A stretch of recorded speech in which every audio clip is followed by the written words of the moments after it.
우리는 지난 5월 중순부터 14번에 걸쳐서 로마서 강해를 이어오고 있습니다. 1장에서 5장까지 묵상해오는 동안 우리는 스스로의 인격과 종교적인 활동을 통해서는 의롭게 될 수도 없고 구원받을 수 없다는 사실을 확인했습니다. 이 같은 죄인을 위해 하나님께서 자기 아들을 대속 제물로 보내주셨고 우리에 대한 하나님의 사랑을 확증시켜 주셨습니다. 우리는 예수 그리스도께서 십자가 위에서 베풀어 주신 대속의 은혜를 믿는 믿음으로 의롭다는 인정을 받았고 이제는 천국 백성이 되었습니다. 이 모든 과정을 우리는 칭의라, justification, 아직 우리의 삶이 완전히 의로워진 것도 아니고 변화받은 건 아니지만 그러나 우리의 믿음을 보고 의롭다고 인정해 주시는 그 은혜를 누리게 된 것입니다. 이제 오늘 본문인 6장에서 8장까지는 구원받은 성도들의 성화, sanctification, 우리가 곧 거룩함에 이르는 그 길을 안내해 줍니다. 오늘 본문이죠. 먼저 1절에서 3절 말씀을 다시 읽어봅니다. 시작. 그러면 우리가 무슨 말을 해야 하겠습니까? 은혜를 더하게 하려고 죄 가운데 머물러 있어야 하겠습니까? 결코 그럴 수 없습니다. 죄에 대해 죽은 우리가 어떻게 죄 가운데 그대로 살겠습니까? 그리스도와 연합해 세례를 받은 우리는 모두 그리스도의 죽으심과 연합해 세례를 받은 줄을 알지 못합니까? 아멘. 본문은 연속적인 4개의 질문으로 우리에게 도전을 합니다. 질문을 던지기는 하지만 어느 누군가에게 답을 요구하는 것은 아닙니다. 이미 답은 분명합니다. 바울도 알고 로마 교회 성도들도 알고 저와 여러분들도 알고 있는 답입니다. 그런데 그 알고 있는 것처럼 살지 않기 때문에 이 질문을 통해서 새로운 도전으로 이끌기를 원한 것입니다. 1절의 질문이 다른 질문들을 이끌어가고 있지요. 은혜를 더하게 하려고 죄 가운데 머물러 있어야 하겠습니까?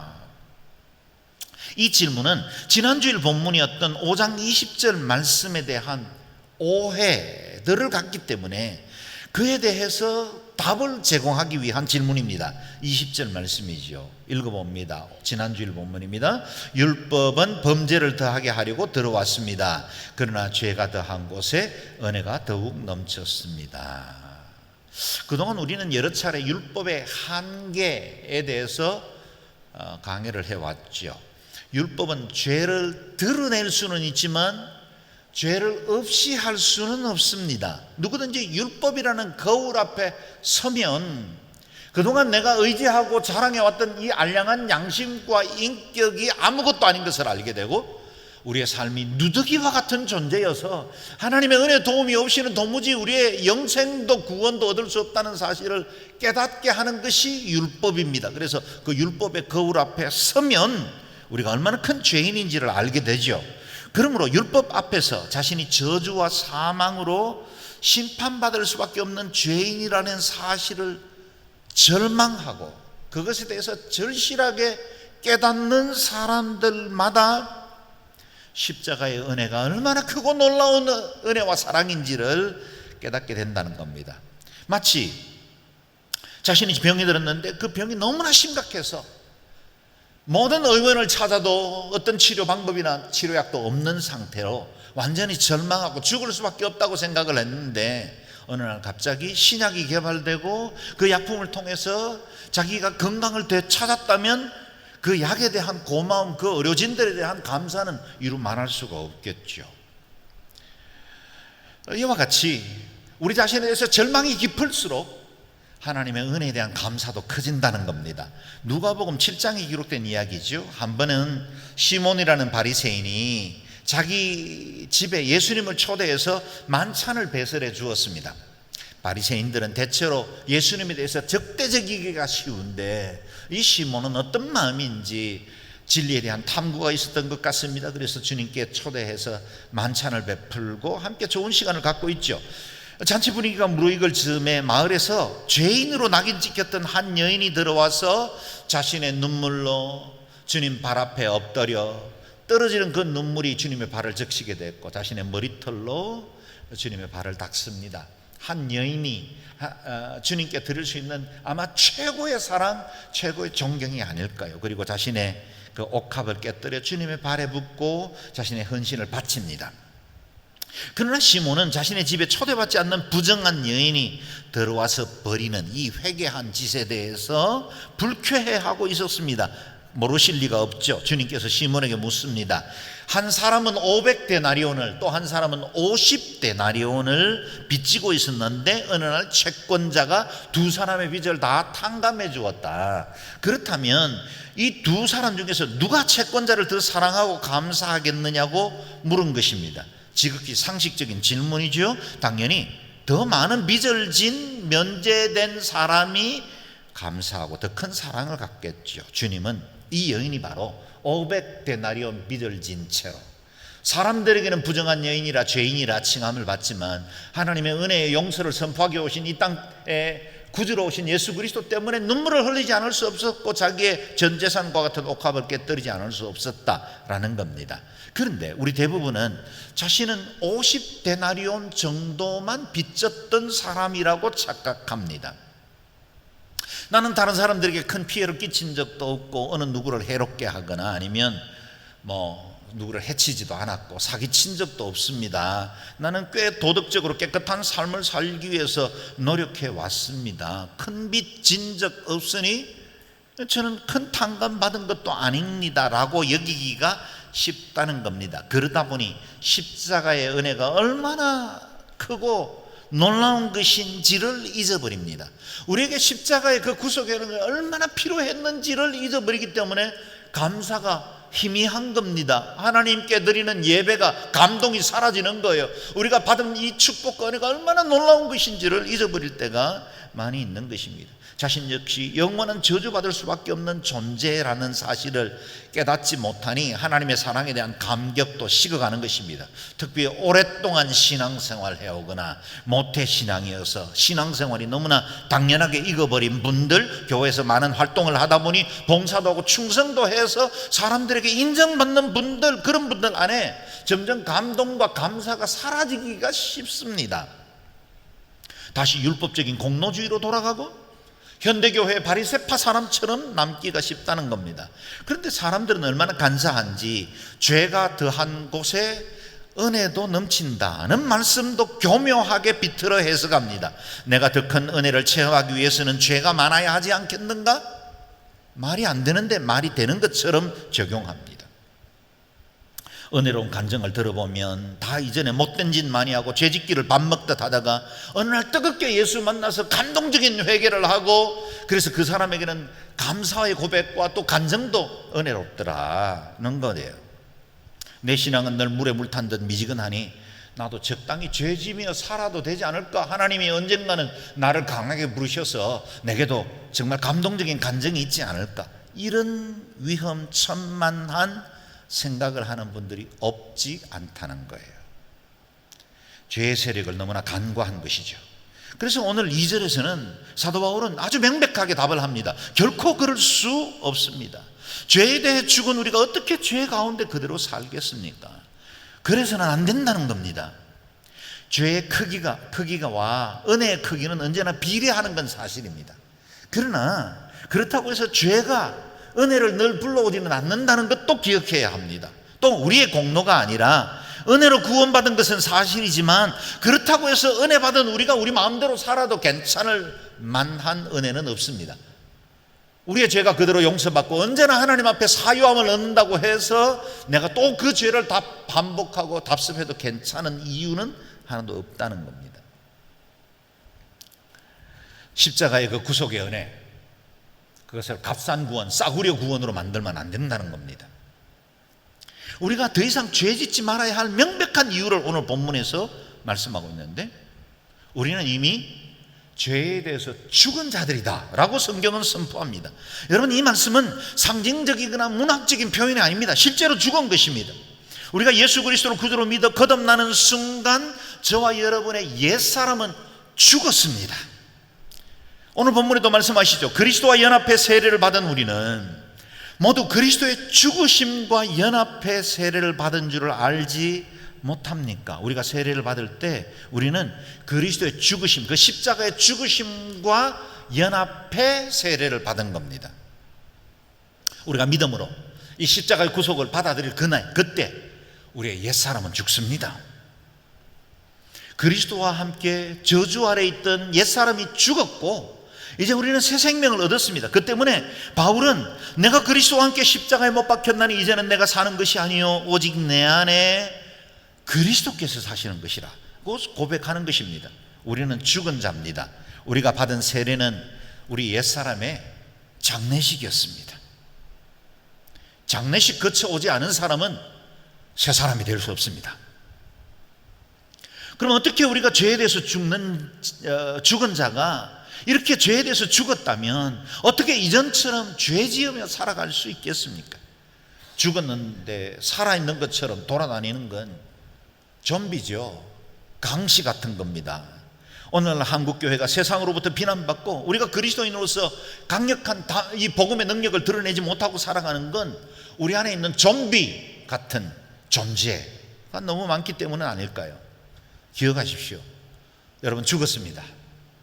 여러분 예수 그리스도로 구주로 믿는 그 순간 여러분의 옛사람은 죽은 것입니다. 그렇다면 옛사람이 죽은 자들 어떻게 살아야 할까요? 4절 5절의 말씀입니다. 같이 읽습니다. 시작. 그러므로 우리는 그리스도의 죽으심과 연합해 세례를 받음으로 그분과 함께 묻혔습니다. 이는 그리스도께서 아버지의 영광으로 인해 죽은 자들 가운데서 살리심을 받은 것처럼 우리도 또한 새 생명 가운데서 살게 하려는 것입니다.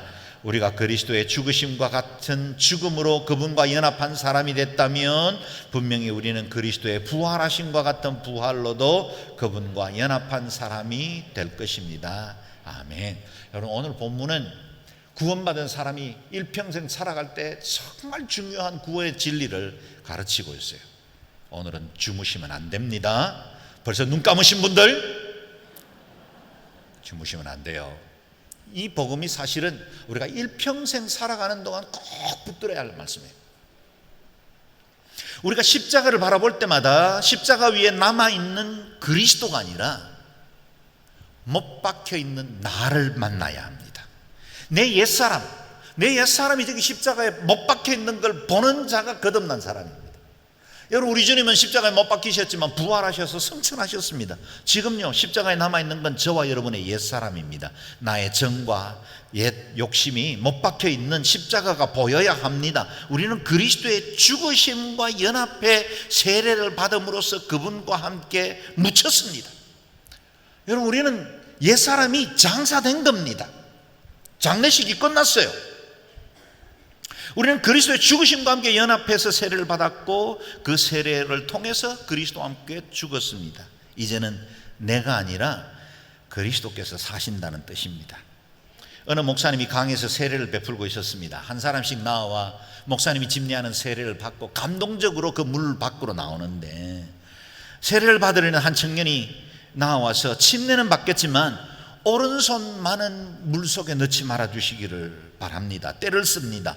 목사님이 왜 한 손은 넣지 않으려고 하는지 이유를 묻습니다. 청년이 대답하기를 목사님 저는 직업이 소매치기인데 이 손마저 물속에 넣어버리면 저는 뭘 먹고 삽니까?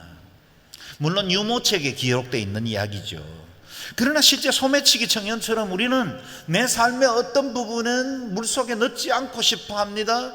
지금도 여전히 내 안에서 서슬 시퍼렇게 살아있는 내 옛 자아가 주인 행세를 하고 그것으로 살고 싶어하는 내 안에 있는 어떤 존재가 남아있다는 겁니다.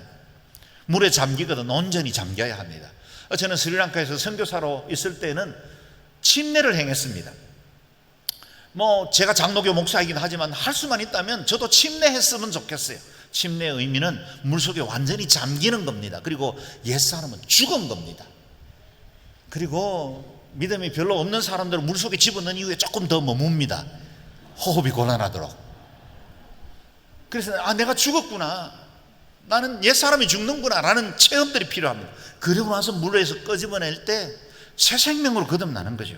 여러분 오늘 본문에 말씀하는 이 세례는 물론 우리가 지금 하고 있는 정례냐 침례냐 분무례냐 이 문제가 아닙니다. 그걸 지금 말하는 건 아닙니다. 우리의 세례는 예수 그리스도의 연합을 의미하고 그 연합은 실제로 우리 옛사람이 죽는 과정이다 라는 사실을 세례를 통해서 설명해 주고 있는 겁니다. 여러분 그리스도와 함께 죽기로 작정하고 여기까지 오지 않았습니까? 확실하게 죽으십시오. 완전히 죽어야 돼요. 빈사 상태로 있다가 깨어나서 다시 옛사람이 돌아다니면 안 됩니다. 그리스도와 함께 옛사람이 십자가에 못 박혀 죽어야만 이어지는 은혜를 누릴 수 있습니다. 보십시오. 옛사람이 죽어야만 이어지는 은혜를 받는데요, 5절 말씀 다시 읽어볼까요? 시작. 우리가 그리스도의 죽으심과 같은 죽음으로 그분과 연합한 사람이 됐다면 분명히 우리는 그리스도의 부활하심과 같은 부활로도 그분과 연합한 사람이 될 것입니다. 아멘. 그리스도의 죽음에 연합한 사람이 그리스도의 부활에 연합할 수 있다는 거예요. 그리스도를 죽은 자 가운데서 다시 살리신 하나님께서 그리스도와 함께 죽은 우리도 다시 살리십니다. 만약 여러분이 죽지 않았다면, 지금도 여전히 옛사람이 살아있는 존재라면 주님이 부활시킬 수가 없습니다. 왜요? 안 죽었거든요. 죽어야 부활이 있는 겁니다. 십자가를 거치지 않는 부활 없습니다. 옛사람이 죽지 않은 채 새 생명 얻을 수 없습니다. 그리스도인인 우리는 죽어야 삽니다. 죄와 정욕을 따르는 옛사람이 죽어야 born again, 다시 태어나는 겁니다. 거듭날 수 있습니다. 그래서 거듭났다라고 말하고, 내가 예수 안에서 새 생명을 얻었다고 말할 때는 이미 옛사람은 죽었다는 의미입니다.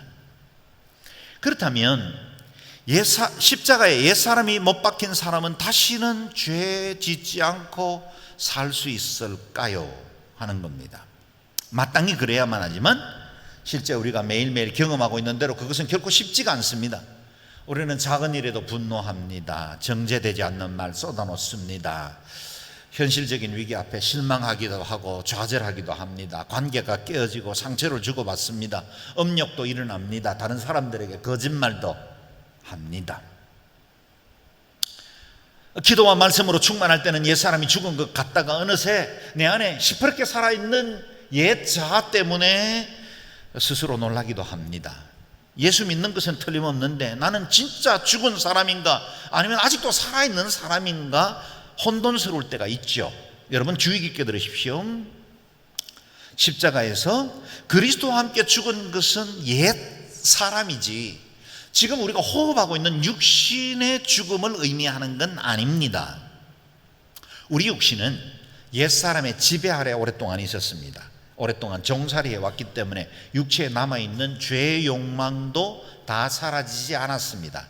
병이 깊었던 분은 치유하는 과정도 오랜 시간이 필요합니다. 회복의 시간이 필요하죠.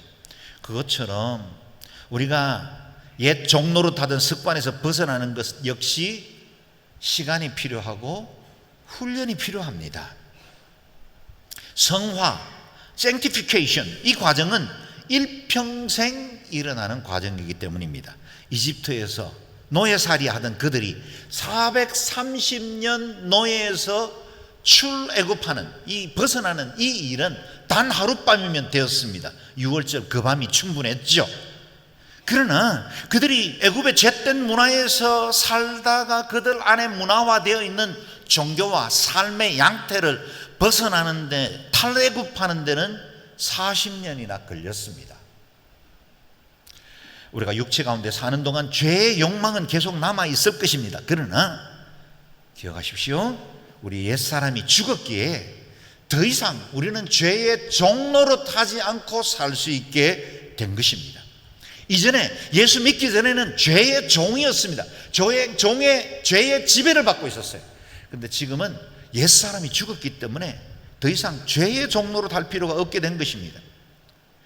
죄가 지배하고 권세를 떨치던 건 우리 옛사람입니다. 이 옛사람이 죽었으니 죄의 권세가 우리를 더 이상 지배할 수가 없죠. 죄와 사망의 법에서 우리는 해방되었습니다. 그러므로 우리의 육체의 욕망에 끌려서 혹 넘어지더라도 거기 주저앉아 있으면 안 됩니다. 다시 일어나야 합니다. 다시 생명의 성령의 법의 지배 아래로 돌아와야 합니다. 그걸 우리는 회개라고 하고, 이 과정들이 우리의 삶 속에서 계속해서 원활하게 일어날 때 우리 안에 있는 이 건강한 복음, 이 생명이 지속적으로 성장할 수 있는 것입니다.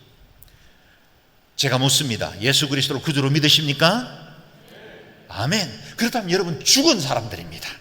옛사람이 십자가에 못 박혔습니다. 그러므로 옛사람이 죽은 사람은 결코 육체의 지배, 옛사람의 지배를 받지 않아도 됩니다. 육체의 정욕에 혹시 넘어지더라도 하나님께로 나아올 수 있습니다. 왜요? 하나님의 은혜와 긍휼을 믿고 있기 때문이죠. 만약 아직도 이 자리에 옛사람이 십자가에 못 박히지 않은 사람은 죄에서 벗어나기도 어렵고 벗어나려고 하지도 않을 겁니다. 그래서 오늘 이 설교가 오늘 예배하는 성도들 한 분 한 분의 그 누구도 예외 없이 거듭나서 이 문을 열고 나갈 수 있기를 주의 이름으로 축복합니다. 여러분, 우리가 예배로 나올 때 우리 마음속에 이전에 지난 한 주간 지은 죄들이나 이런 부끄러운 행동들 때문에 우리 마음속에 부담이 생기죠. 왜 생길까요? 내가 새 사람이기 때문에 그렇습니다. 옛사람이 죽고 새 사람의 옷을 입었기 때문에 죄에 대해서 아파하는 겁니다. 죄가 부끄러운 것입니다. 내가 거듭났다는 증거 중에 하나입니다. 그러므로 누구든지 그리스도 예수 안에 있으면 새로운 피조물입니다. 옛것은 지나갔으니 보십시오, 새것이 되었습니다. 새것이 된 것입니다. 그래서 옛 행실이 드러날 때 부끄럽고 죄책감을 갖게 되는 겁니다. 지금 우리는 물론 온전하지 않습니다. 그러나 새 사람이 되어 거룩한 형상으로 날마다 하나님의 은혜를 이루어가고 있습니다. 주님 닮아가고 있습니다. 그리스도의 장성한 분량이 충만한 데까지 이루고 있는 겁니다. 어제 실패했던 아픈 기억에 머물러 있지 않아도 됩니다. 더 높고 고상한 가치를 따라 걸음을 옮길 수 있습니다. 포기하지 마십시오. 암 환자들에게 도전하는 경고문을 아실 겁니다. 걸으면 살고 누우면 죽는다. 여전히 육체 안에 살아가지만 새 사람을 입은 우리에게도 주는 교훈은 같습니다. 계속 우리가 믿음으로 걸음을 이어가면 삽니다. 주저앉아 누우면 죽습니다. 그러므로 하나님을 따라 의와 진리의 거룩함으로 지으심을 받은 새 사람을 입으라 말씀하십니다.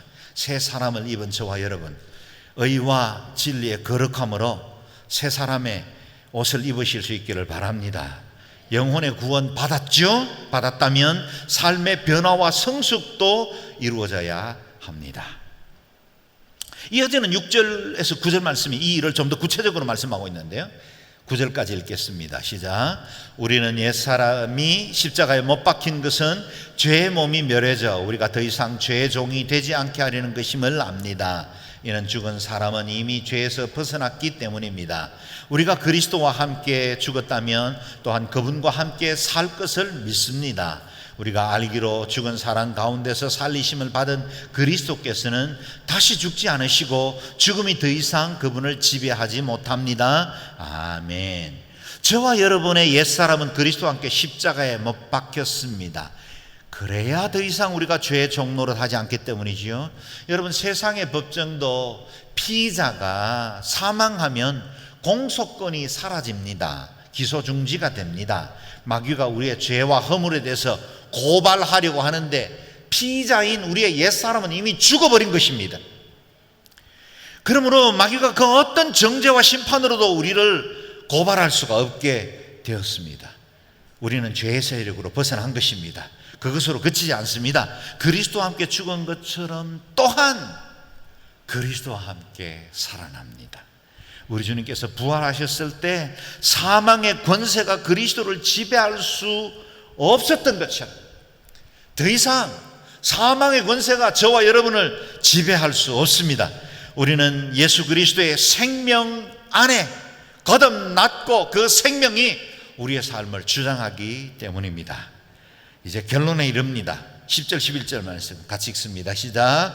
그리스도께서 죽으신 것은 죄에 대해 단번에 죽으신 것이요 그분이 사시는 것은 하나님에 대해 사시는 것입니다. 이와 같이 여러분도 자신을 죄에 대해서는 죽은 자요 하나님께 대해서는 그리스도 예수 안에서 산 자로 여기십시오. 아멘.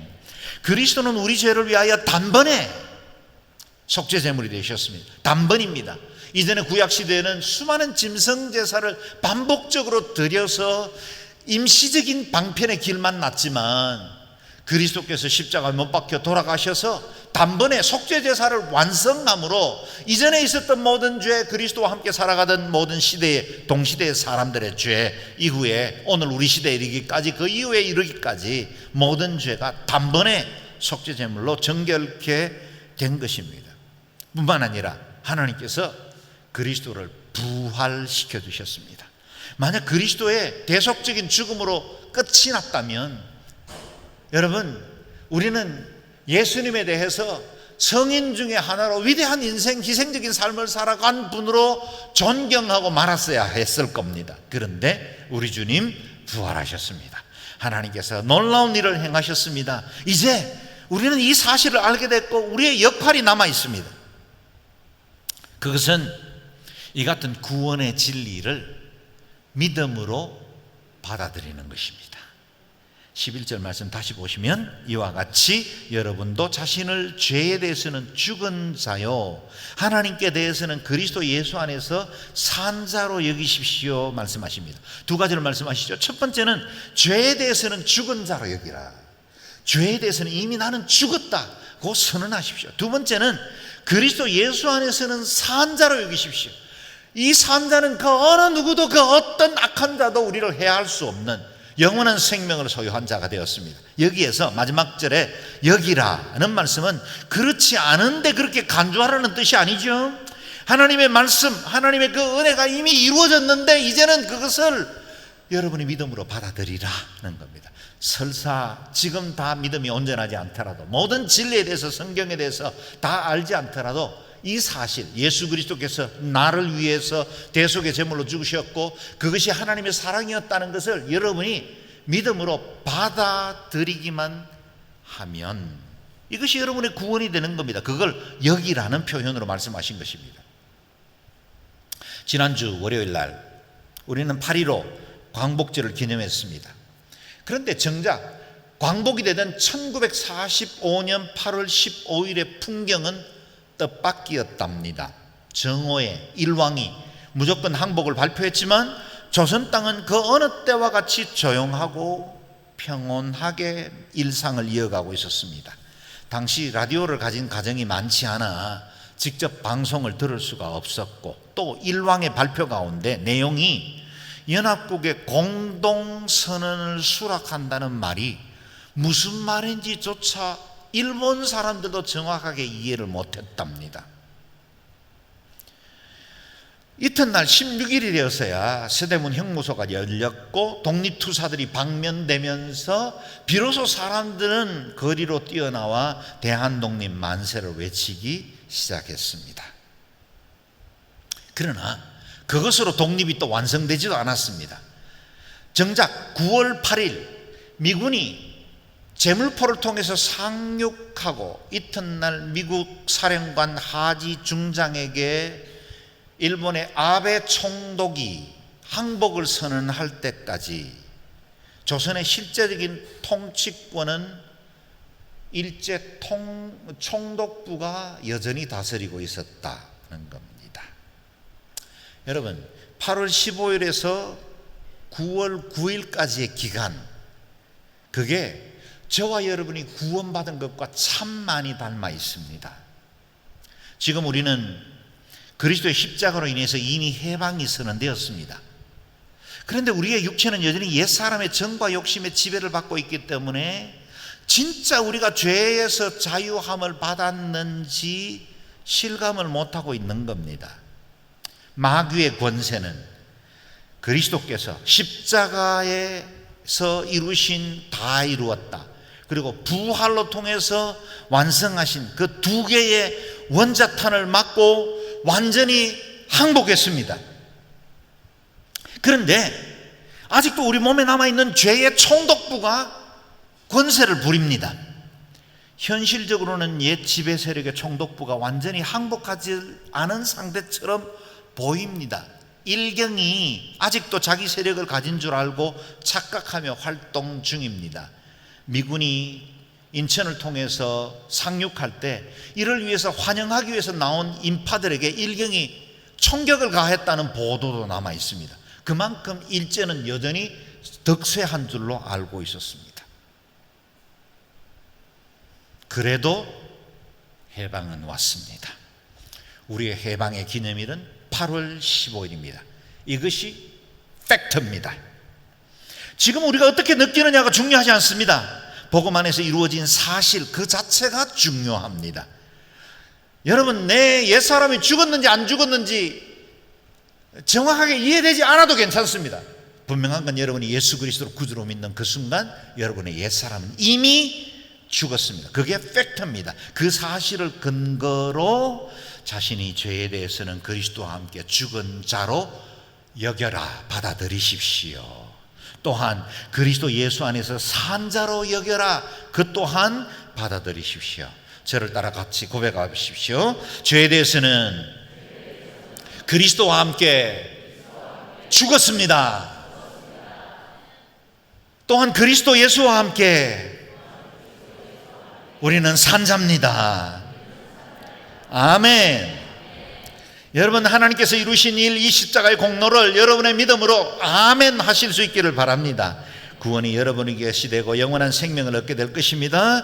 그리스도와 함께 죽었다면 이제는 그리스도 예수 안에서 산 자로 생명을 이루며 살아가는 저와 여러분 되시기를 바라고, 그 누구도 그 어떤 환경도 상황도 여러분의 구원을 흔들 수 없게 되기를 주의 이름으로 축원합니다. 아멘. 기도하겠습니다. 이 시간에 함께 기도할 때 주여, 제가 죽은 자로 살게 도와주십시오. 옛사람이 죽은 자인데 그것 알지 못한 채로 옛사람의 습관과 정과 욕심의 지배를 따라 살 때가 너무나 많습니다. 자비하신 주여, 저희에게 이제 주신 이 새 생명을 따라 힘과 용기를 가지고 믿음으로 살아가게 하시고, 이 믿음 때문에 마지막 날에 이르도록 성화의 과정을 이루는 저희들 되게 도와주옵소서. 통성으로 같이 기도하겠습니다.